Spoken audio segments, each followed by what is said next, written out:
Again, everybody, welcome to our initial broadcast of the Quarter4 Detroit Lions breakdown with yours truly, Captain Lou, on the Belly Up Network here on our YouTube channel on Belly Up Sports.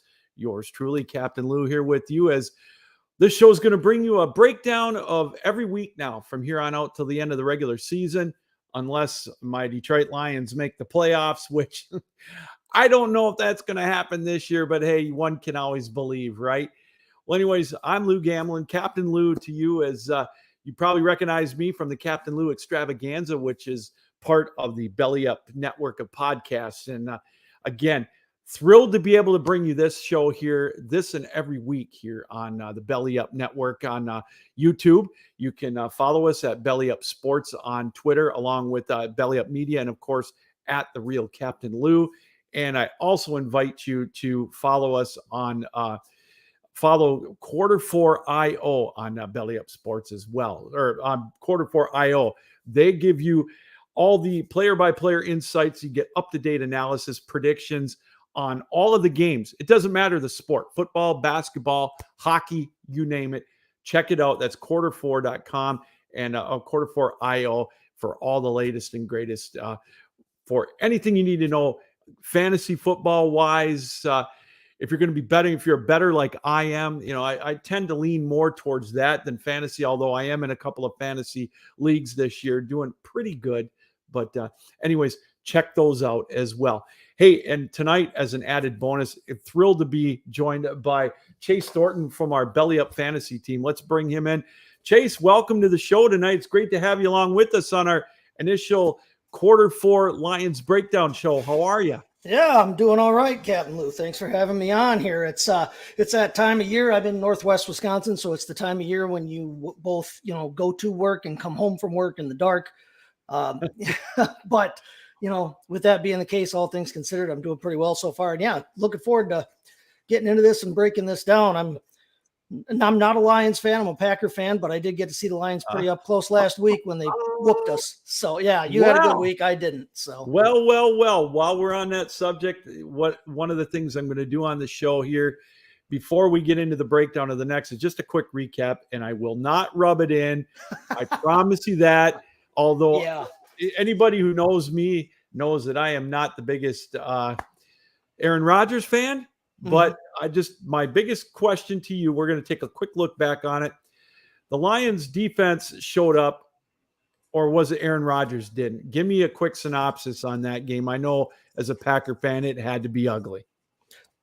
It might be literally the first time in his career that I remember where I thought that, it really was his play that cost him that game. I mean, he had never thrown two interceptions in the red zone, let alone three in the same game. And he threw three interceptions right there at the goal line. The underthrow to Bakhtiari was absolutely inexcusable. There was no reason for Aiden Hutchinson to be able to jump underneath that route and get that. It was a great play by Hutchinson, but there is absolutely no reason that he should have been able to make that play. Rodgers, I'm old enough. Obviously I'm old enough that I remember Favre. I remember the end of Favre's career. I remember the will he, won't he?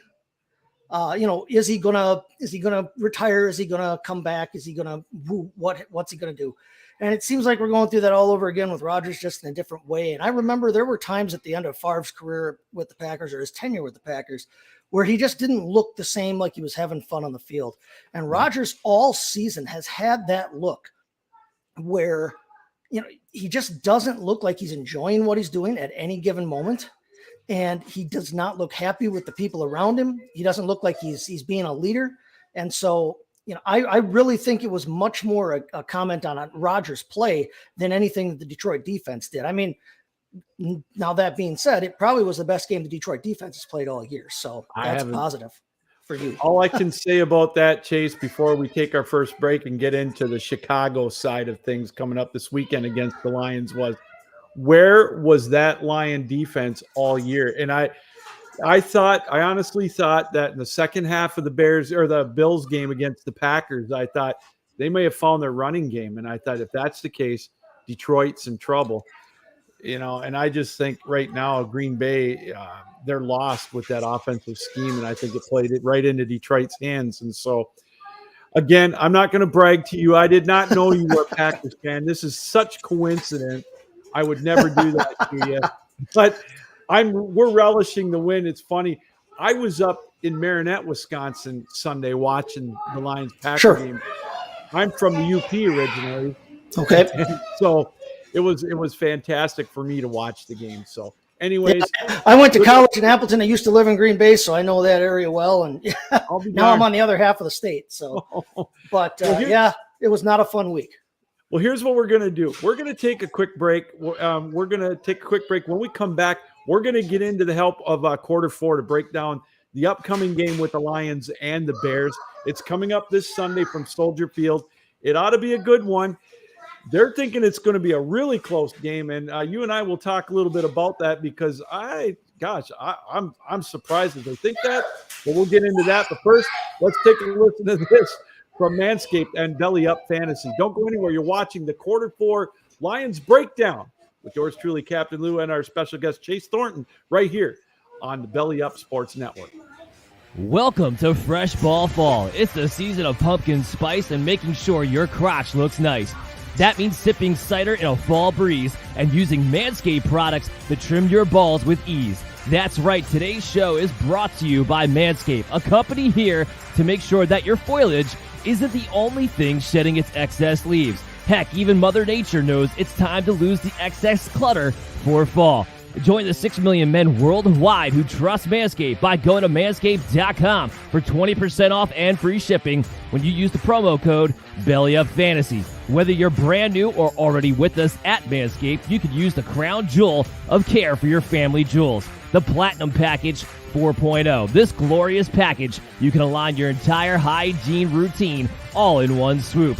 Inside the 10-part Platinum Package is everything you know and love about the Performance Package, plus some shower goodies included to elevate your grooming game to platinum. You can now completely upgrade your shower routine with the Ultra Premium Body Wash and Ultra Premium 2-in-1 Shampoo and Conditioner. You'll have your skin and hair feeling hydrated and smelling fresh. Don't forget to apply their aluminum-free Ultra Premium Deodorant. And don't worry, it's not pumpkin spice, it's a cologne-quality fragrance.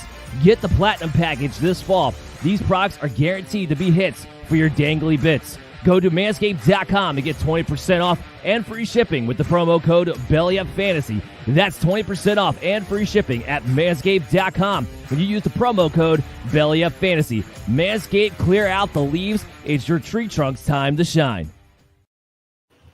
All right, welcome back, everybody, to the Quarter4 breakdown of the Detroit Lions, or the Quarter4 Lions breakdown show, live here on the Belly Up Sports Network. Yours truly, Captain Lou, here in the chair tonight with you, doing this, our initial broadcast here tonight of this show, along with tonight, again, as a tag team partner for a while, Chase Thornton. He's from our Belly Up network of podcasts. Chase, I want to get right into this because we talked about this before we came on the show, and it's right on the screen right here, thanks to Quarter4. The Chicago Bears, according to Quarter4 right now, they're just a half a point favorite. Now, in the betting circles, we all know that the home team usually gets 3 points. And if that's the case, this is a pick'em game, and it's almost favoring the Lions. And I got to tell you, I love the Lions, but I'm kind of shocked that it's only a half a point. Yeah, I can't disagree with that. I think it's probably, it may be as much a nod to the Lions' offensive capabilities as it is maybe a detriment to their defense, that they think this game is going to be this close and maybe score that many points together. The Bears have been better on offense lately. They're not a great defense, but we know the Lions can score some points. It's a little baffling to me to see it be that close. Like you said, with the usual 3-point cushion you get at home, for them to be essentially giving the Lions 2.5 points just doesn't seem right to me. I think that the Bears win when they're on.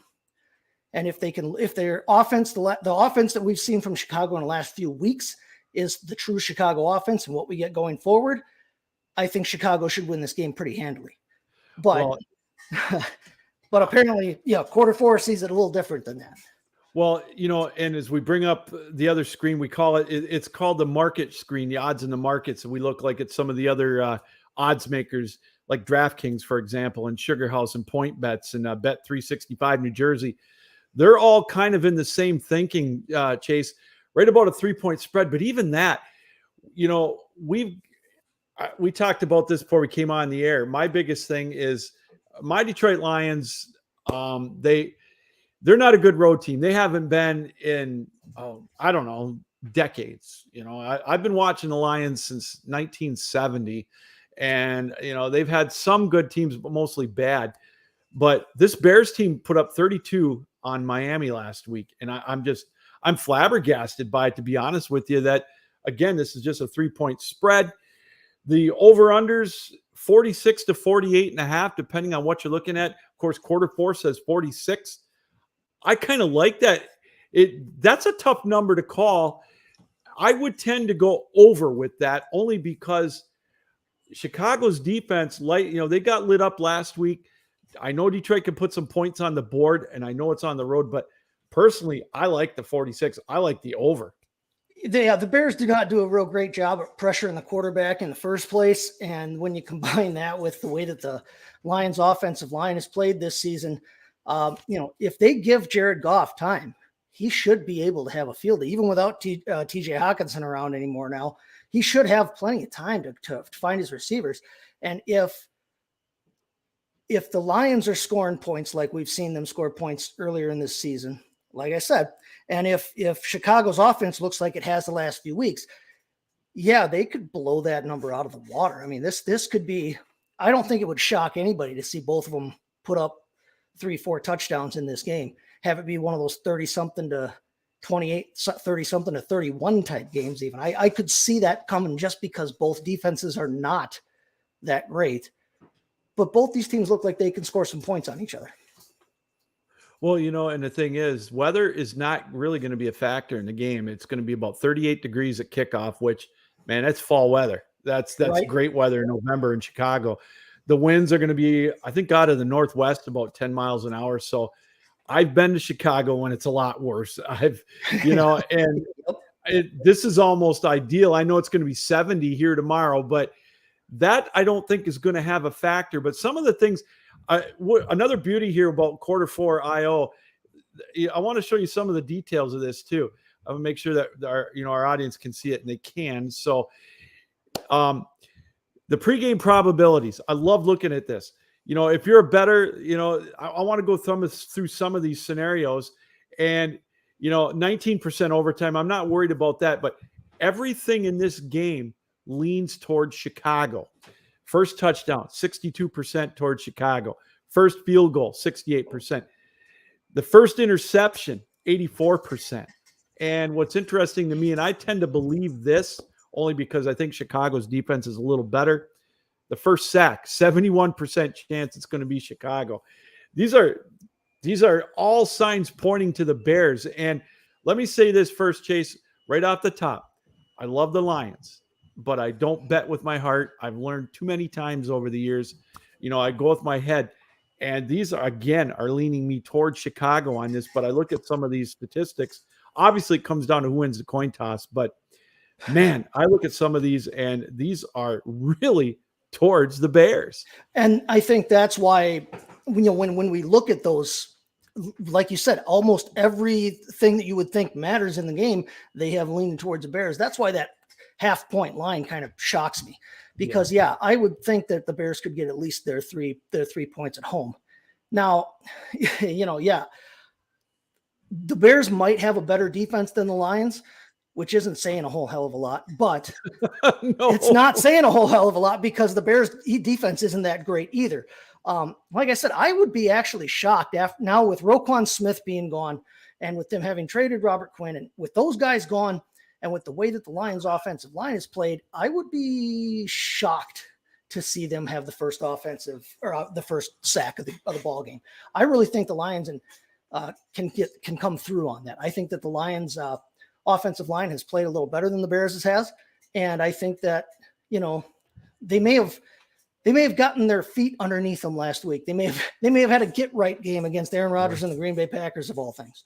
Well, we'll see, and that's the thing. I would be remiss without letting you know we did have some comments on earlier in the show in our opening segment that I want to get to. Ryan McCarthy chimed in. He's watching us. Of course, he's got a great podcast that he deals with the New York Jets, and he said the Lions beating the Pack was about as unexpected as my Jets beating the Bills.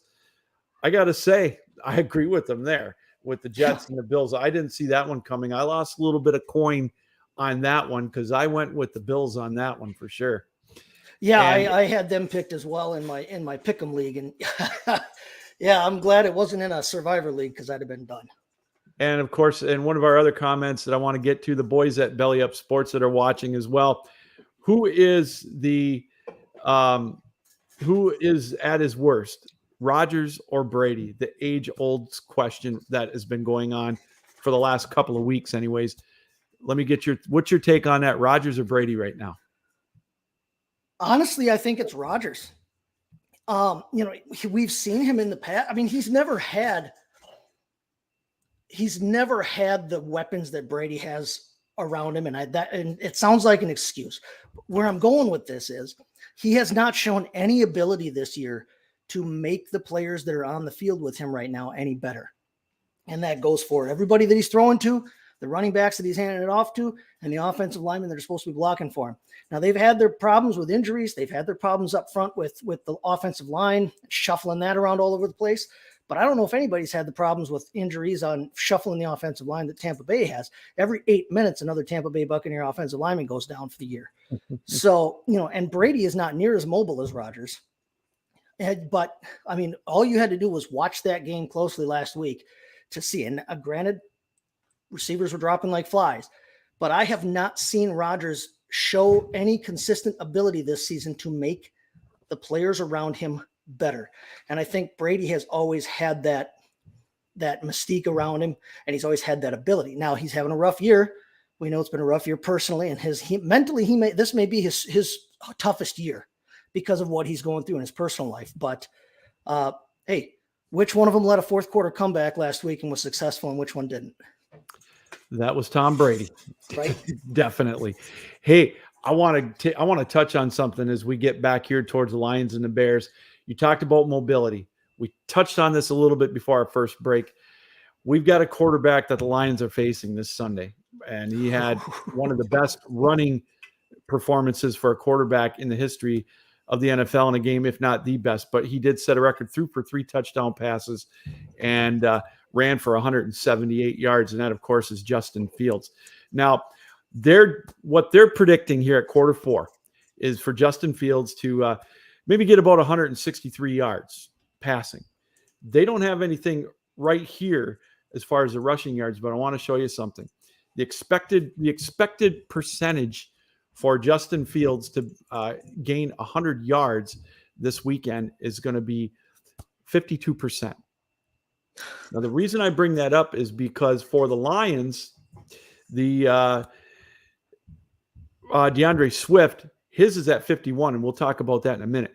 But let's get back to Justin Fields real quick, because I got to tell you, that's what worries me the most about the Lions. I go back to game number 1 against Jalen Hurts. He ran wild. Detroit could not handle a mobile quarterback. Look what Tua did against them a couple of weeks ago. And look what he did against the Bears. Now, to me, this has got to be the number one factor for the Lions. And that's what scares me the most coming into this game against Chicago is Justin Fields. Expectancy to throw 300 yards, 18%. I get that. And as far as throwing 3 touchdowns or more, 32%. I'm more worried about him with his legs, setting up the pass more so than anything else. What do you think? Yeah, I think that's been a key to his growth throughout the season. I think as he's getting more and more comfortable as a starting quarterback and with that group that's around him, I think he's learning more and more about just who he is as a passer in the NFL. And we knew he was athletic coming into the league. We knew he had a strong arm. We knew he was fast, but he really seems like as this year has gone on, he's more comfortable making reads. He's more comfortable finding guys, and he's more comfortable getting the ball out there. And a big part of that is I think he's learning how to use his feet to set him up for success. He should not play the Peyton Manning stoic in the pocket type game. There are very few guys right now in the league who should play that kind of game. The game is moving away from that, I think, with offensive schemes and with the athleticism on defense. But, Justin Fields is so strong and so fast. That was something to watch last week. As somebody who watched Colin Kaepernick shred the Packers in the playoffs a couple of years in a row and run for just about that many yards in a game. That was something to behold last week. The way that he was just able to, he had the 160-yard run. You take that away, he still had over 100 yards rushing. Now, he's not going to throw for 300 yards. I don't think he has a 300-yard game in his career.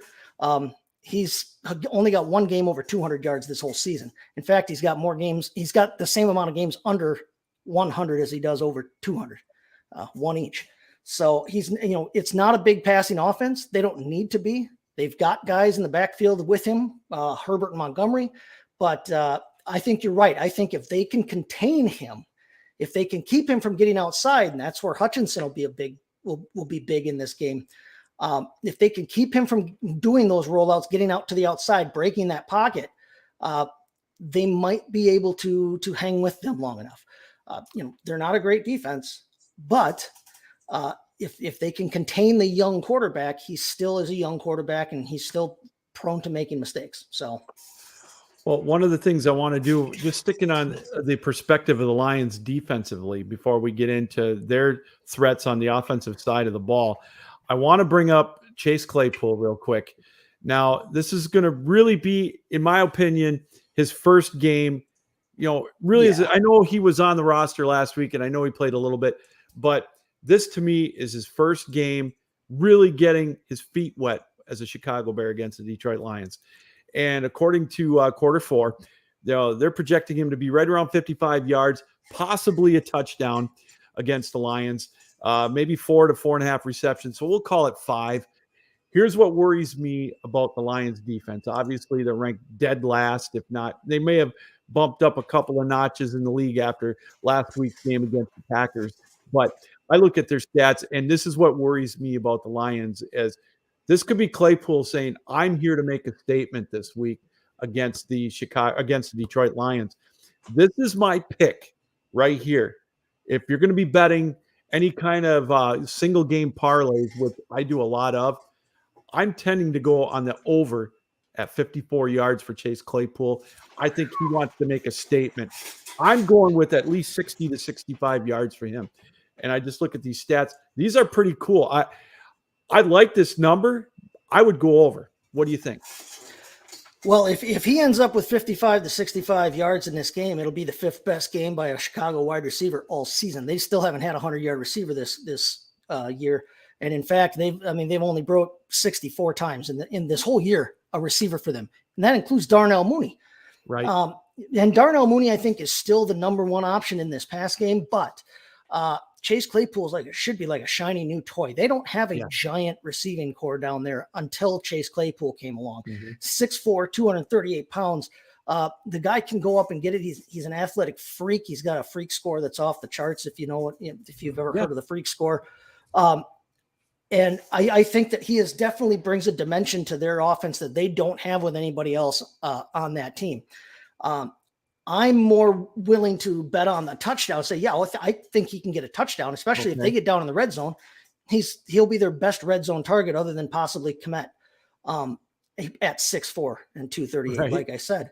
But if he's going to get that many yards, and if Fields is only going to throw for about $1.50 or $1.60, you're talking about him getting a third of the yardage in that. And he can do it because we know he can break a long one. He can go up and catch a long one, but that's pretty rough. That's tough duty. I don't know about that one. Okay. I'd like him to score the touchdown. I'm just not big yet on the volume of the passing game of the Bears, not necessarily the effectiveness, but the volume I'm not big on. And that's coming from a fantasy perspective where volume is king for me. Well, So, okay, that's great. And because that's why we've got you on here. But I just look at past Detroit reputation, and I don't I know that they're going to want Justin Fields to run, but I also think that they're going to try to.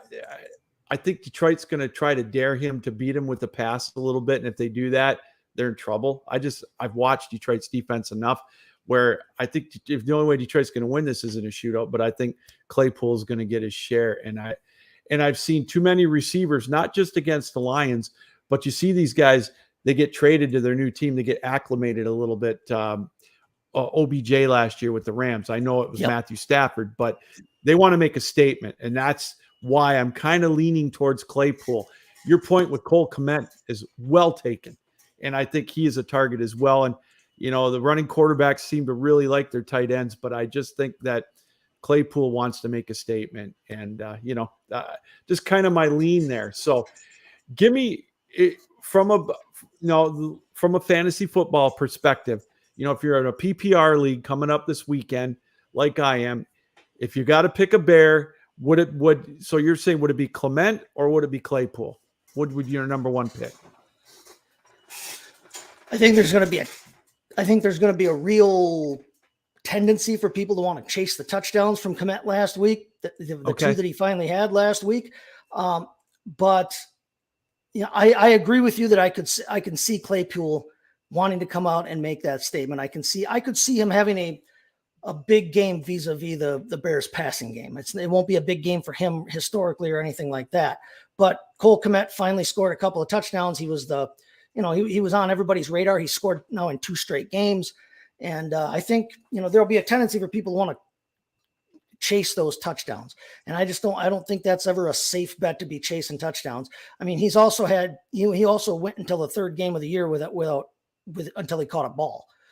He doesn't see a ton of targets. He saw 6 targets last week. That was the most he's seen in a single game all year. They don't throw to him very often. And even as they've gotten better here, they still haven't thrown to him very often. His first touchdown of the year was one of 2 catches that day. So I choosing between the two of them, if you were, say, looking for some flex option, if you've got multiple flexes in your league or whatever, if you were trying to choose between Kmet and Claypool, I would lean Claypool. He's got a better chance to score more points and I think get more yardage, more targets. All right, that's great. We're going to take 30 seconds, and when we come back, we're going to switch over to the Lions perspective from a fantasy end. Chase is going to be with us here probably for about another 10 minutes or so, so we want to get his feeling on that, who he would pick on the Detroit Lions side of the ball, and I'll give him my counter on that. You're watching the Quarter4 Detroit Lions breakdown here on the Belly Up Sports Network with yours truly, Captain Lou, and my special guest tonight, Chase Thornton. We'll be right back. Don't go away.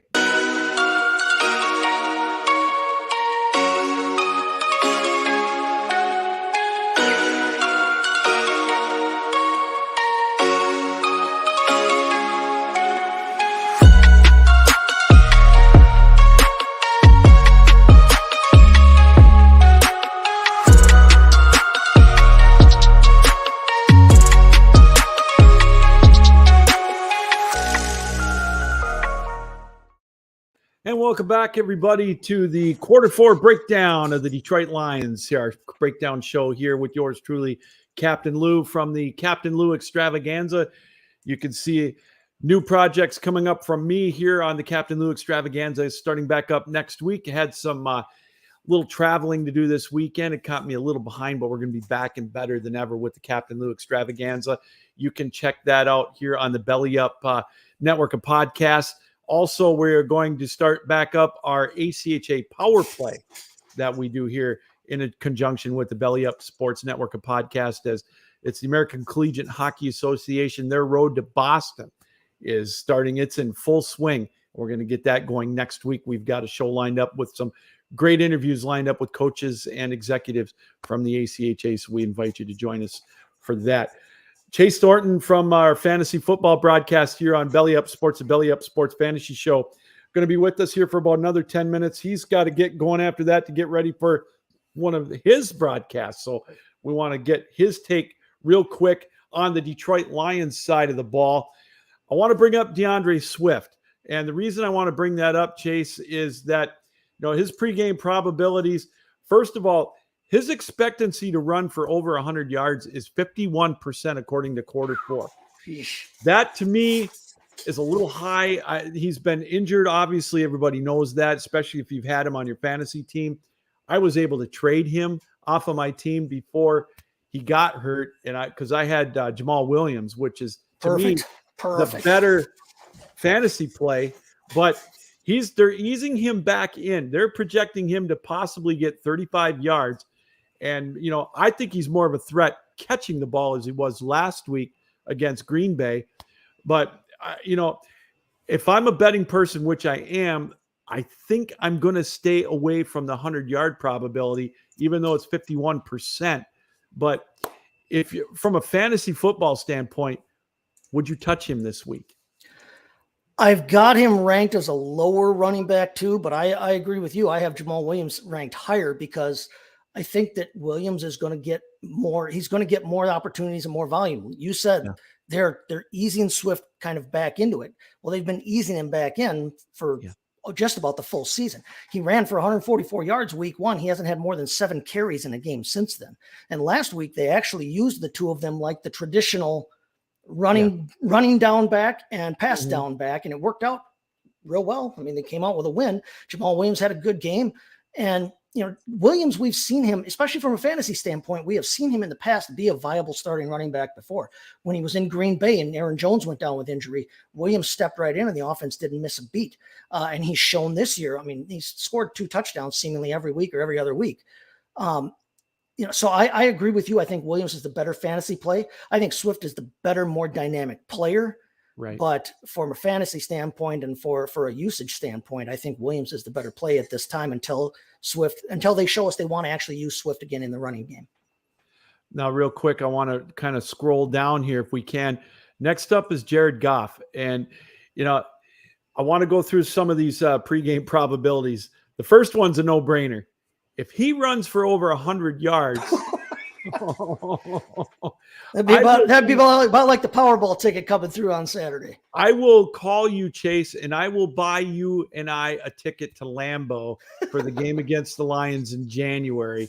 I've already kind of promised my nephew I'd go up there, so I got to start packing my warm clothes. But I think he's got a better chance to throw for 300 yards, although it only says 36%. 3 touchdowns, 39%. I got to tell you, I kind of like that only from a betting perspective, because if you look at that, that means you're going to get some good money. It's almost worth the risk of putting a sawbuck down, because that means to me you're probably going to get plus 250 to throw 300 yards. And I might take a flyer on that one. But from a fantasy perspective, Jared Goff as a starter on your team, I know he's right in the middle of the pack. Detroit's got a great offense, but from a fantasy football standpoint, how would you rate him against the Chicago Bears defense, and when would you start him? Well, I do have him ranked this week at quarterback 15. So I've got him right in the middle of, say, quarterback 2 or high quarterback 2. Keep in mind there's bye weeks right now, so we're missing 4 quarterbacks in the league that people may or may not be starting. So that sometimes inflates their value. But then going against Chicago and knowing that there might be points to be had in this game, I gave him a little bit of a bump for that. I think he's fine this week. If your quarterback's on bye and you want to stream him, I agree with you. He's popped for 300 a couple times already this year, and his receiving core looks like they're getting a little bit more underneath, their feet underneath them. Missing Hawkinson hurts a little bit. That would make it harder for him to get to 300, because I think that Hawkinson being gone removes an entire dynamic from their pass game and an entire level almost from their pass game. They've essentially got now real shallow with Swift, or the deep crossers and the deep outsides with their other guys. And the underneath stuff, they need to find a guy to kind of take that back, I think. Hawkinson, he was up and down, but just the threat of him, I think, was a real boon to this offense. And without him, Brock Wright, James Mitchell. I don't know if anybody's game planning for either one of those guys. So No. I would start him. I would stream him this week if I had to, if my Okay. quarterback was on bye. He is available in quite a few leagues. And I think, there's a much better chance for him to pop for 300 yards than there is to run for 100. He's only broken 100 yards rushing in a season one time, and that was way back with LA. So, Well, I tend to agree with you. In 60 seconds here, give me your take on that Hawkinson trade to Minnesota. I'm sorry. I like what they're doing on the offensive side of the football. I don't think the problem with this Detroit Lions team this year is their offense at all. Agreed. Their line has played, much better than I think anybody anticipated, even themselves. And obviously, like we said, they've got 2 decent running backs. They've got 2 good startable running backs. And I think Craig Reynolds is a fun, dynamic player to watch too when he's healthy. Right. They've got a good receiving core. Their receiving core is not necessarily old. There's a chance by in a month here or so that they get Jamison Williams to add to that, which will only increase things. And he may be able to take some of those Hawkinson type throws when he gets there. But because they're young and they're trying to build, it didn't make sense to me to trade away what seemed like a young enough core building block for your franchise when your offense is your strength right now, especially in division to the Vikings. When the Vikings are kind of like the next step for what the Lions should be trying to be, right? Competitive every single year and making the playoffs more often than not. But you have to go through the Vikings to get to that level. Why would you help them out? And they did it in the draft. And I know they did it in the draft to move up and get, Williams, but the intra-division trade thing just shocked me. Yeah, I agree. And it's something that, as a traditionalist, I never thought I'd see the day when they do it. But like anything else, traditions go out the window. Right. Hey, before we let you go, I wanted to take a look here at the hottest props, as they like to call it here, as we bring it up. And again, we touched on them. Those are the 3 right there: DeAndre Swift, Jared Goff, and Justin Fields. I will touch on those after the break, after I let you go. But my question to you is, Chase, give me a sleeper that, on a fantasy perspective, if I'm kind of desperate for a play at wide receiver, for example, in this game, either the Lions or the Bears, that, maybe the average fantasy football player wouldn't see. First of all, are there any sleepers that we could see out of this game? St. Brown, I know, really isn't much of a sleeper for the Lions. I should qualify that because the brothers are playing against each other. Yeah, they'll be playing against each other. I found it fun that Equanimous was able to stay in division and be able to still play against Amon-Ra. And I enjoyed watching Equanimous St. Brown when he was with the Packers too. Sure. He's not necessarily a sleeper at this point in his career, though. I think we know who and what he is. But he's 6'5". He could be a good red zone target too if they really wanted him to be. He's not going to be all that consistent. But to me, and for me, the guy that I'll be watching and who has surprised us a couple times already this year is actually Dante Pettis. Okay. And Dante Pettis is not a name that everybody, throws out there. It's not a name everybody wants to hear, but he scored 2 touchdowns this year. And in both of those games, he's got double-digit points. He had 18.4 fantasy points a couple weeks ago against Washington, 4 catches on 7 targets for 84 yards. Every couple of games or so, he goes off and pops for a couple. And, in the absence of, having Mooney on the table and having Claypool on the table, Pettis has got as good a shot as any of them to score.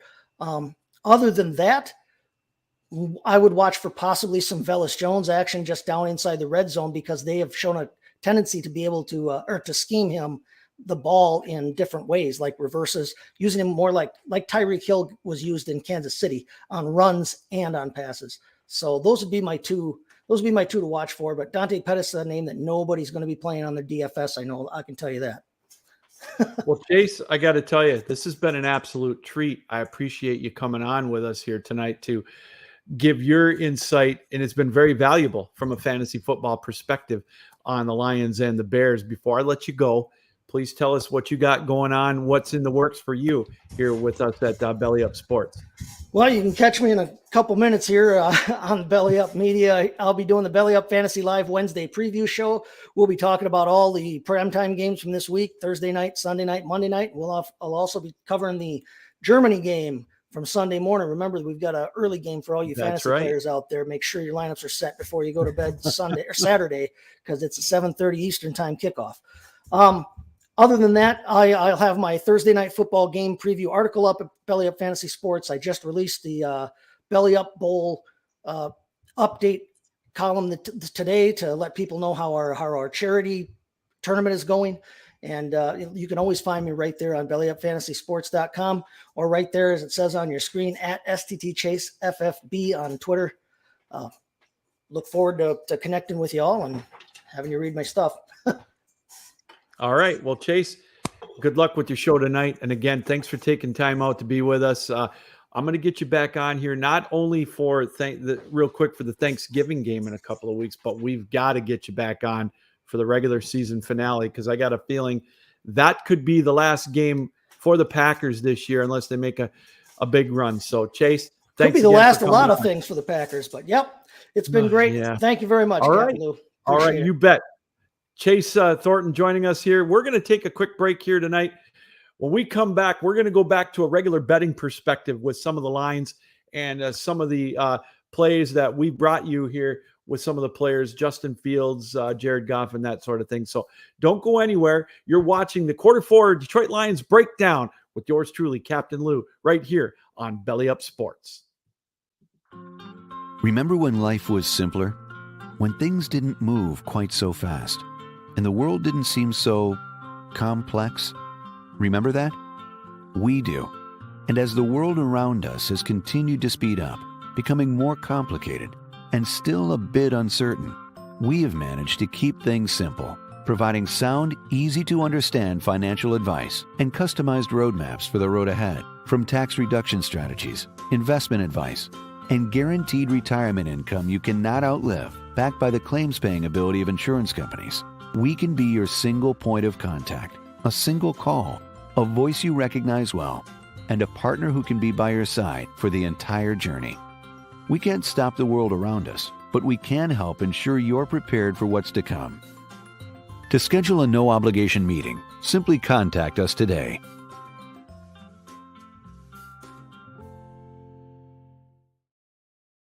Welcome back, everybody, to the Quarter4 Breakdown Show live here. The breakdown of the Detroit Lions live here on Belly Up Sports, on the Belly Up Sports Network here on YouTube.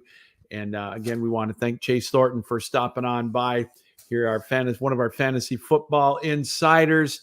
He, of course, is part of the Belly Up Sports fantasy football show that they're going to be doing here shortly here on the network. I want to kind of go back to the stats that we've got right in front of you here. Want to thank Quarter4, which, again, follow them on Twitter at Quarter4IO. And, of course, you can follow us all at Belly Up Media right there on the bottom of the screen, Belly Up Sports. And, of course, yours truly at The Real Captain Lou. Subscribe to our channels here on YouTube, Belly Up Sports Network, and, of course, the Captain Lou Sports Network.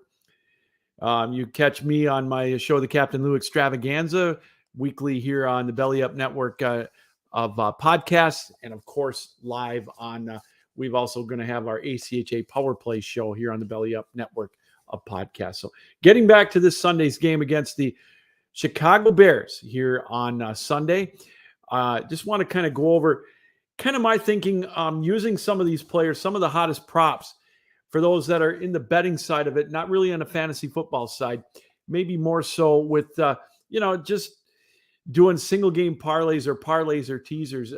Again, the line right here to me is generous if you're a Chicago Bears fan. I honestly, we talked about it at the top with Chase and before he came on. Usually in betting circles, it's 2.5 to 3 points is what a team will get just for being the home team. So it's a pick'em game if it's at that. I'm still shocked that it's a half point. And even if you go to some of the other markets, as we'll kind of take a quick look at that again, we'll bring that up. If you see it right here, MGM, well, they don't have a line on it yet, but DraftKings and Sugar House and PointsBet, they're all right around 3 points. So it's not that much of a difference. But if you're a betting person, 2.5 points seems like an eternity, or it's a lot. But still, even at 3 points, I'm surprised. I thought it would be more along the lines of 5.5 to 6. The over-under at 46, to me, I would go over. I look at what these defenses have done, what Chicago did against Dallas, what Detroit did against Dallas, what both teams did against Miami.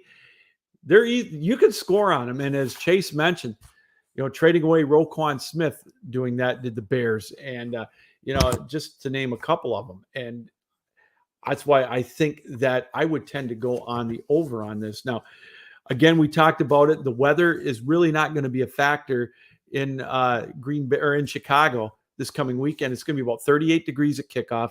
The winds is going to be out of the north at about maybe 10 miles an hour, which, to me, that's nothing in November. November 11th or no, November 13th. That's great weather for football. And I think Detroit is lucky they couldn't have picked a better day for weather. Obviously, if it was 60 degrees, but in November in Chicago, I don't think so. And with that wind off the lake not really being a factor, that could play into these Lions' hands a little bit. But still, that point spread is crazy.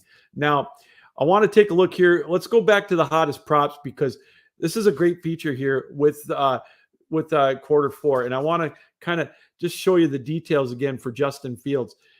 His expectancy to run 100 yards or over 100 yards is a little over 50-50. It's kind of scary right there. Expected to throw 300 touchdowns, 300 yards, 18%. If I was going to bet anything on a teaser bet, or a single game parlay, for example, I would tend to go maybe the 100 yards. I don't know. I would probably tend to lean with going about 80 yards. I'm going to go against this one a little bit. I know he had 178 against Miami, and Detroit's defense isn't the greatest, but I think they may key on him a little bit, which makes me, again, lean towards maybe going after Chase Claypool with that 54-yard average projection that Quarter4 is going to be taking. I would tend to maybe go over on that. So one of the things that, I lean towards is going to stay under. I'm going to go over 80 yards. 100 yards just seems like that's an awful lot. And if I would take anything as far as over, maybe the 3 touchdowns. I don't know. I know he had 3 touchdowns against Miami. Can he do it 2 weeks in a row? I guess that's the thing. Can he do it 2 weeks in a row? So I'm wavering on this. It's crazy, but I'm going to stick with it. I would go with under 100 yards. I would say he's going to be right around 80. So if I'm a betting person, which I am, I'm going to say over 80 yards when I do my single game parlay on Sunday. Now, as far as DeAndre Swift, we talked about this, and I want to bring it back up again. This one I am very surprised at as well. Could he have a breakout game? Possibly, but you listen to Dan Campbell, the head coach of the Detroit Lions, talk, and he says that they're going to ease him back. They're going to give him a little more time, but we have watched the Lions all year. Who's their go-to guy right now? It's Jamal Williams, especially in the red zone. If you're a fantasy football player, like we talked earlier, if you're in a touchdown league, I would stay away from DeAndre Swift. If you're a PPR league, maybe yardage combined for receptions and yards, then maybe I would go with DeAndre Swift. I could see him getting over 100 yards combined receiving and rushing. I just don't see him getting over 100 yards. 50-50, I would tend to make it 30-70. That's why I would stay away from DeAndre Swift on betting.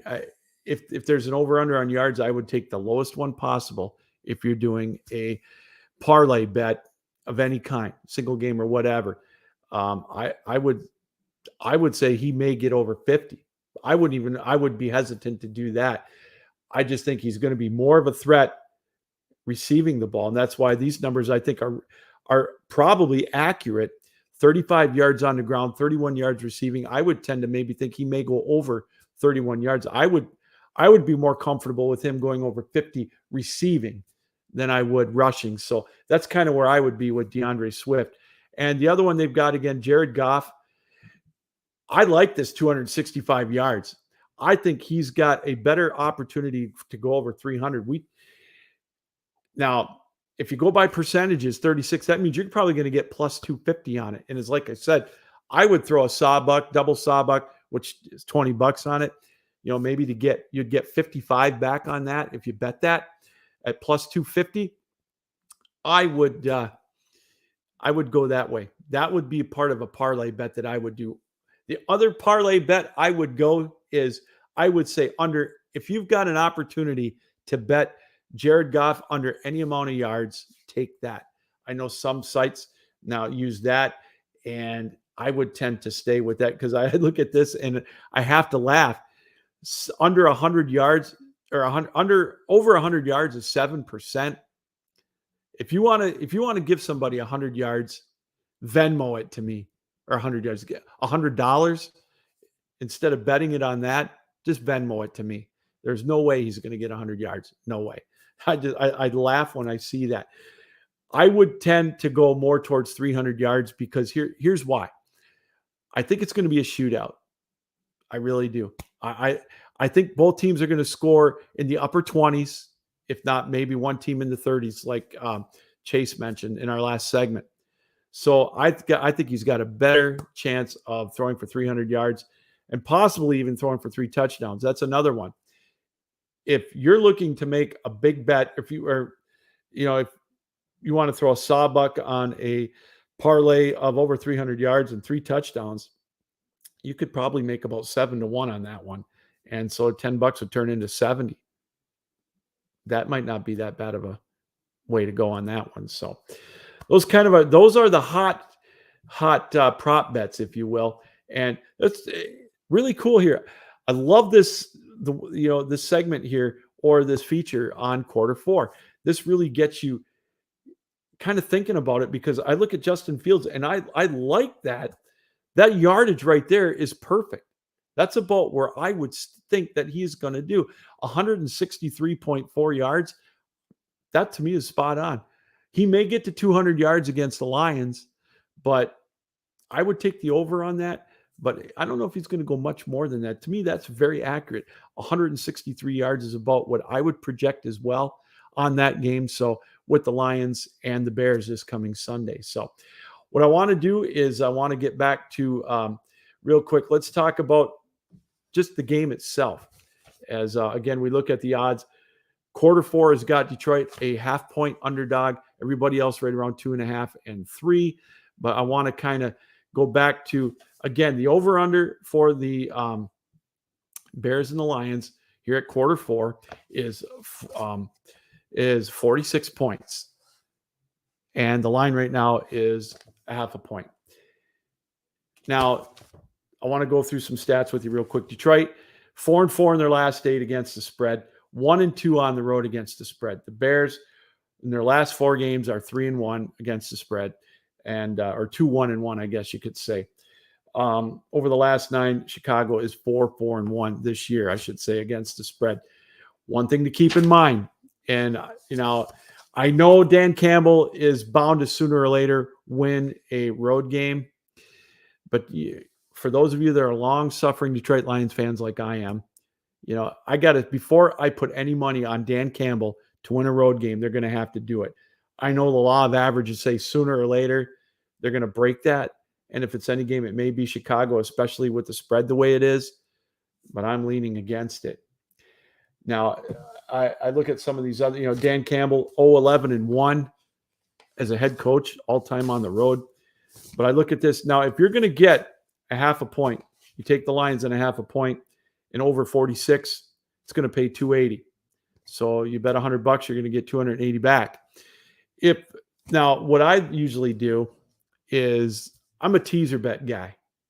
I'll take the 6 points. I'll buy down the 6 points with both the spread and and the over under. So I went 6 points for the Bears. So in other words, I'm going to get Chicago plus 5.5. And I went 40 for the over under. And you're going to get plus money on that one. You're going to get like plus 120. Now, if you're like me, you try to bet with your head and try to get it to be as smart as you can. Now, teaser bets, obviously, have had a lot more success, and I'll break those down even more as the year goes on. But that's the teaser bet that I'm looking at, and I'm going to go to the window for right now. I'm going to take the Bears plus 5.5 and the over under at 40. And again, if you take another one that I'm looking at right here is if you go under 46.5. If you think I'm wrong and you think you take the Bears minus a half, or I'm sorry, the Lions with that point, or that it really doesn't matter. If you take the Bears, which I'm leaning towards, and you go under 46, you're going to get plus 350. But I'm staying away from that. I just think the way the defenses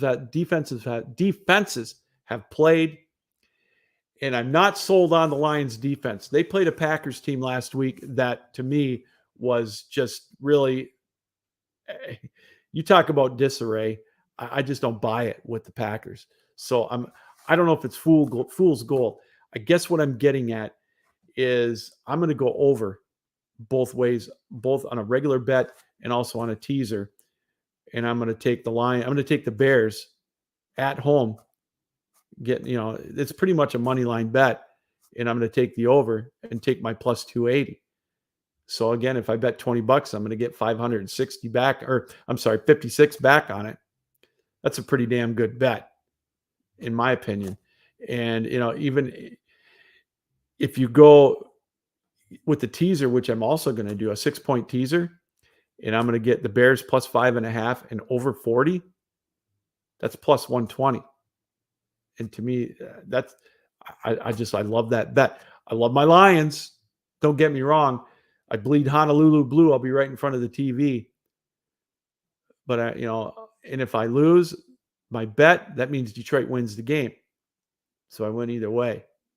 But my head's saying take the Bears minus a point, or minus a half a point, and take the over.